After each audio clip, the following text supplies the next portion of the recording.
the Wild West. This week on Sledhead 24/7, the championship hunt continues to the Mount Rushmore State.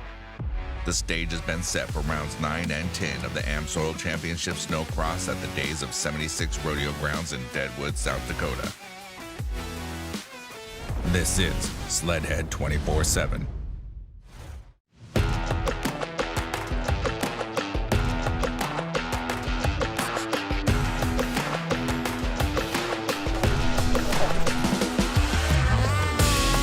Hi, I'm Jacob Yerk with All Finish Racing in Arctic, and we're here for rounds 9 and 10 in Deadwood, South Dakota. Practice went great. I loved it. I think a lot of guys are complaining about it, but I'm enjoying the heck out of it right now. You know, I love this track, and I don't mind the whoops. We haven't had a race above 32 degrees yet, and so it's really nice to get on that wet, slippery, slushy snow. I kind of like that. So yeah, I mean, it's gonna be a good night for sure. We're enjoying ourselves out there. Yeah, the last race in New York went pretty good. Got both heat race wins on Saturday and #1 qualifier. The final I got just hair late on the trigger, but was making some passes and unfortunately got smoked off the track and kind of just stayed in the position from there. It's late enough in the race that I couldn't make any time up, but we were feeling good. We got some good testing in this break for this weekend, and sleds are feeling good and excited to go.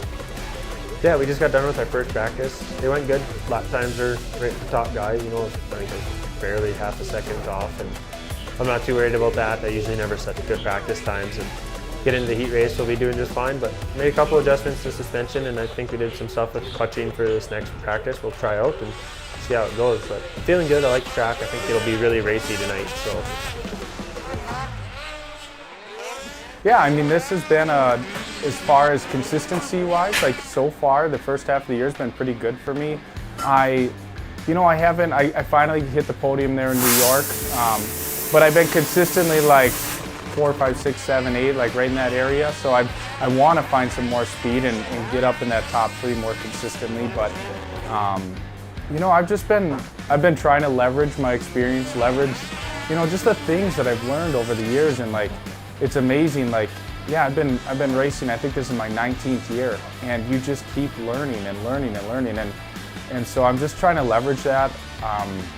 I really try to approach each day, each race with a brand new, clean slate, and I think just that cultivation of all those things that I've learned over the years has helped. You know, it's very cool. Like Adam and I being so close in the points right now. You know, definitely, I think it keeps me on my toes. Like I haven't asked him, like, but for sure, like, you know, we're best friends, and but we're competitors. Like, we want to beat each other and that, but we have a really good time together, and it's cool. Yeah, we're 5th and 6th, and the points are super tight. Like, it's super tight 3rd through 10. So we're hungry. I mean, we're halfway through the year only, so we've got a lot of racing left, and we're hungry to keep moving forward.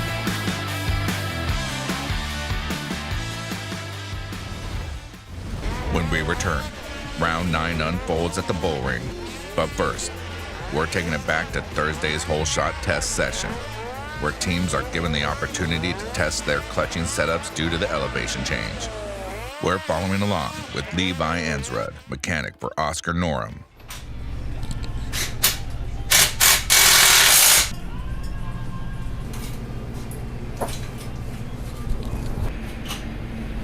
The biggest, most important thing is, no matter what we do, we only get one start anyway for the race, so you don't need your racing now. Brakes good.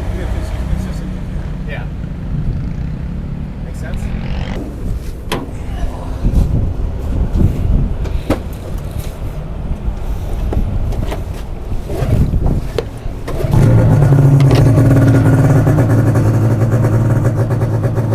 Second pull, huh?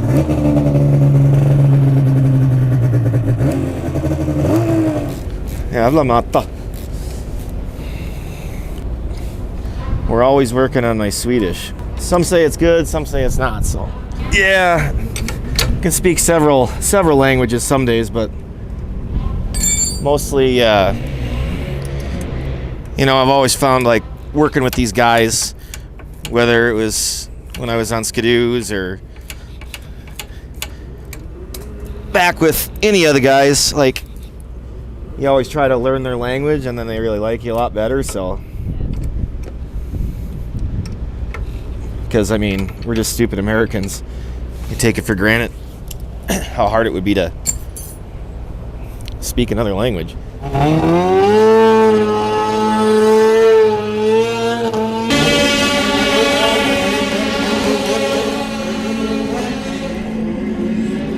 Yellow is the most recent one.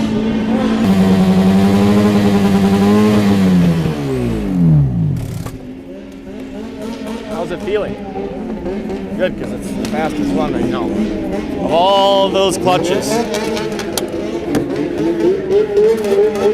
We're gonna take a break for a minute because we're gonna put these on Cody's to see if it runs the same.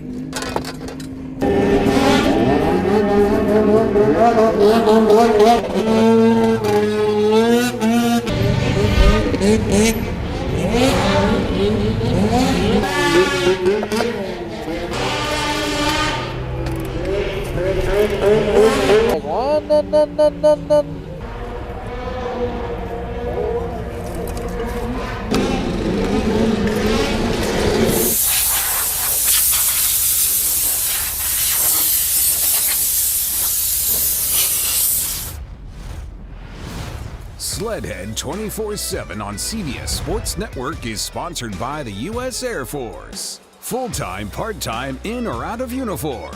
Join us. By Amsoil. Runs on Freedom. By Polaris. And by Stud Boy. Traction with an attitude.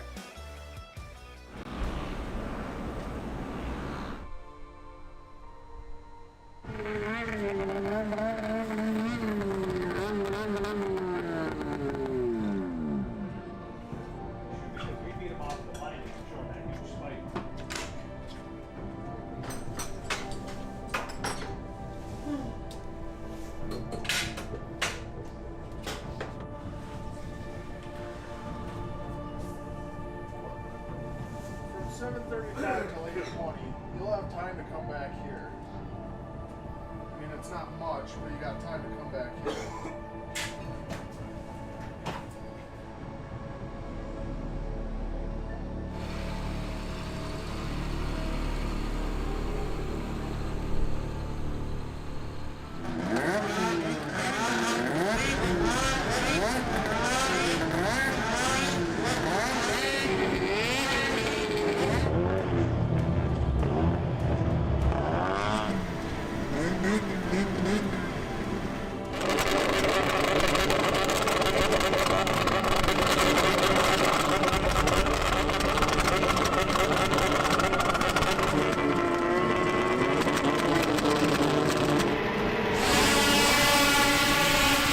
The pros take off from the starting line and charge their way down through the Skidoo rhythm section. And then the 200, but right now the 221 was strong number 43.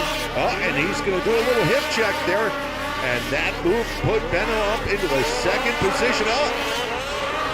So we'll see what happens with the lap traffic, but can't say enough about 41 right now.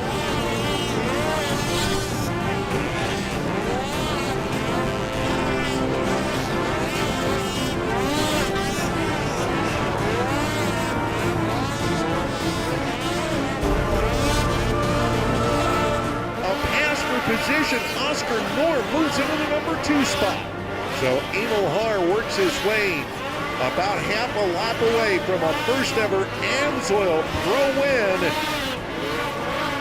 And for Emil Haar, it's blackjack in Deadwood. He's got the winning hand for the first time. Emil Haar wins an Amsoil Pro final.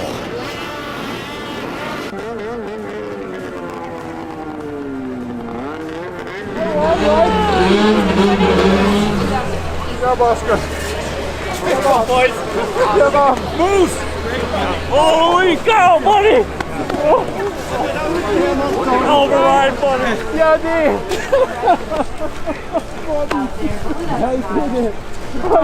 It's crazy. I have no words. Like, oh, it's unbelievable. It was the best time ever. Oh, I didn't think this was gonna happen when I came here. Oh, it's unbelievable. I have no words. It's crazy. Finally the #1 spot. Oh my god. Oh my god, I can't believe it. It's been a long time, man. It's been a long time. This is what it's all about.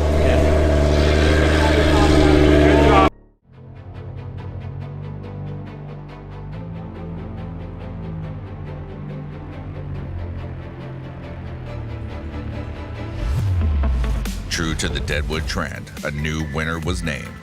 But with round 9 in the books, the slate is cleared for round 10. Will the trend continue, or will we see a repeat winner?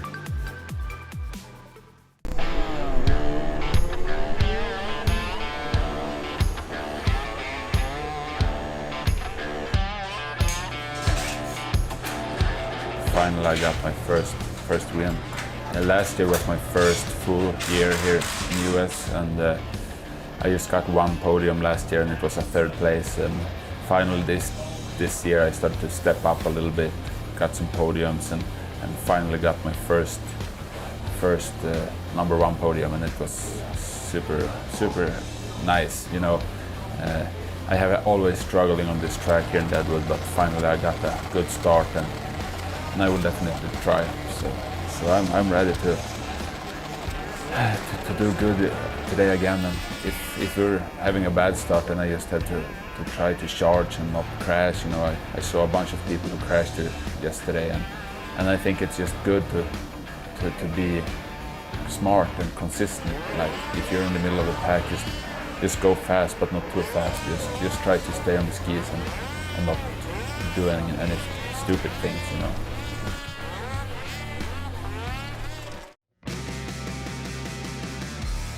Finished up the day yesterday. Unfortunately, I wasn't able to race the whole entire day. In the 2nd round of qualifying, I did something to my ankle, and I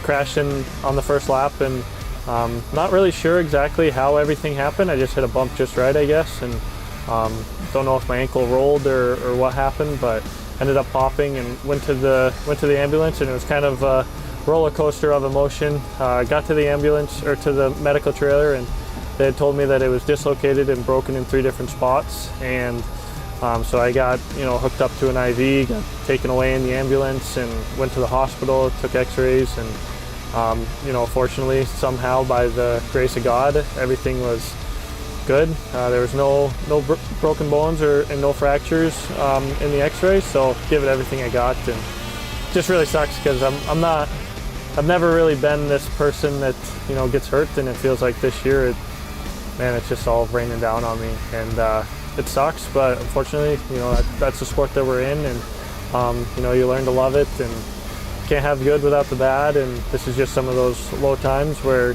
God is giving us the strength and making us stronger to pull through in the next few weeks. So just really hoping that we can have a good next few rounds, and hopefully today goes well and we're able to race and salvage some sort of result. Yesterday did not go so good. I didn't really get any good starts yesterday, and it was really tough to pass. I ended up qualifying 13th in the back row. Came out pretty bad, and I was starting to work my way up. I think I came from last up to 9th, I think, and then I just ended up hitting a hole and went down, got my sled going again, and I only made a quarter lap, and it shut off and died in the bottom of a hole, so I was out for the race. Deadwood's, it's always an up and down. Sometimes you do good, sometimes you do bad. It's really easy to go forward, and it's really easy to go backwards. Such a short track, and a lot of big holes that can really mess you up, and sometimes it really helps you. So.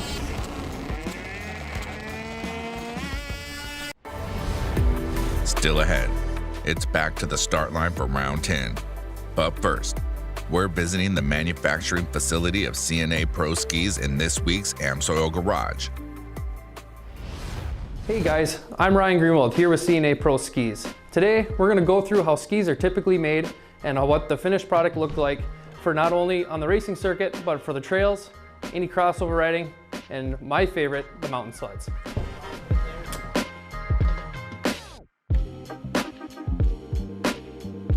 Right now, we are getting ready to make some XPT trail skis. The skis are made out of UHMW poly, which is very slick and also very durable. So right here is our molds, and our operator Nick here will be making some custom skis here. They'll be black with some lime green swirls in them.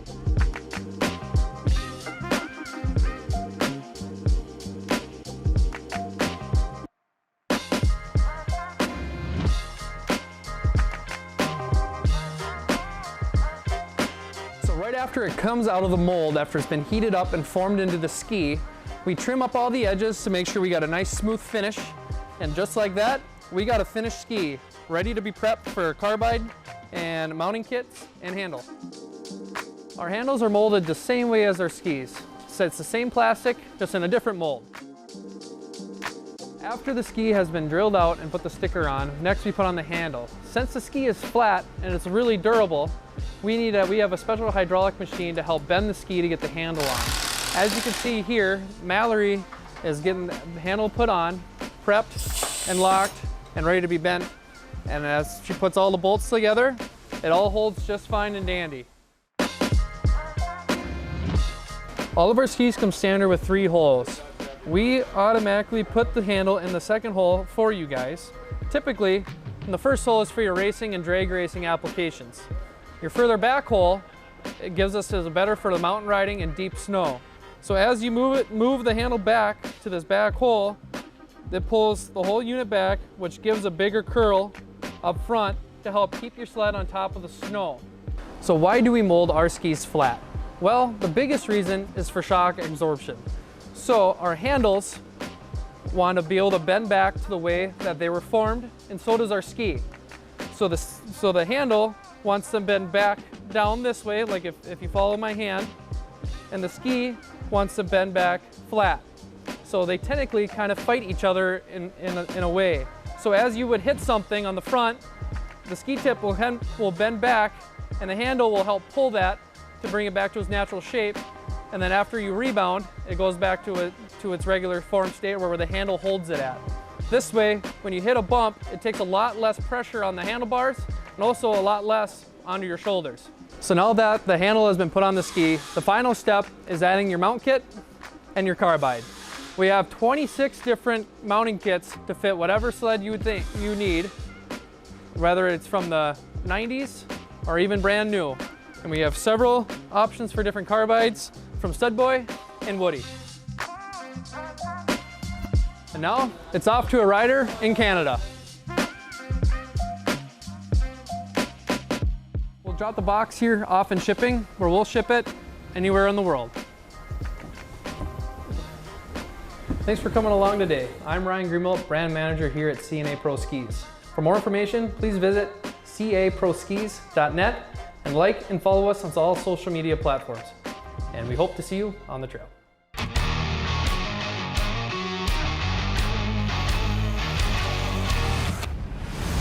Sledhead 24/7 on CBS Sports Network is sponsored by the U.S. Air Force. Full-time, part-time, in or out of uniform, join us.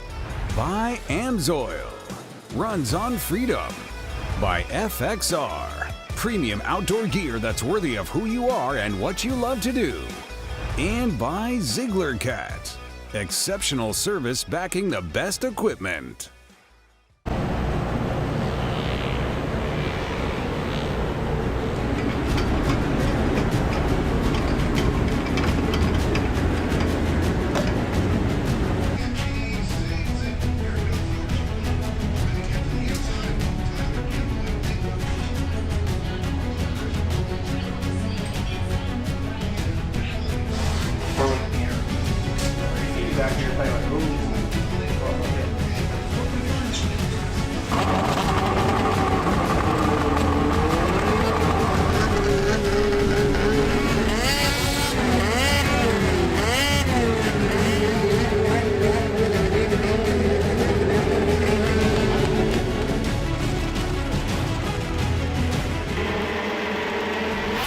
And the pros charge off the line here in Deadwood, and Jacob York busting himself out a stud boy hole shot on the number 727 Arctic Cat. These corners still.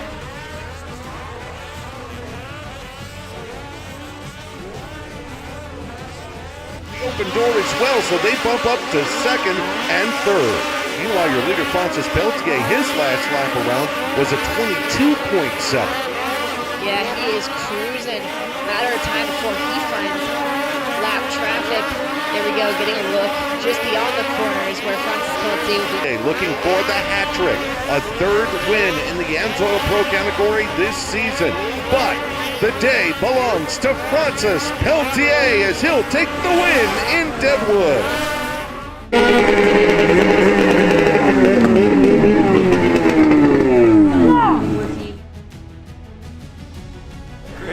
Thank you so much. Always good. All smiles for Francis Peltier. Well done. Peltier completing the hat trick, if you will, grabbing the win here tonight over Padnode and Ishel on that wrap.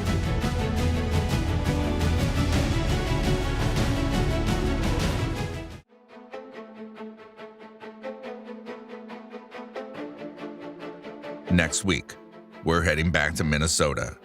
ERX Motor Park in Elk River, Minnesota for rounds 11 and 12.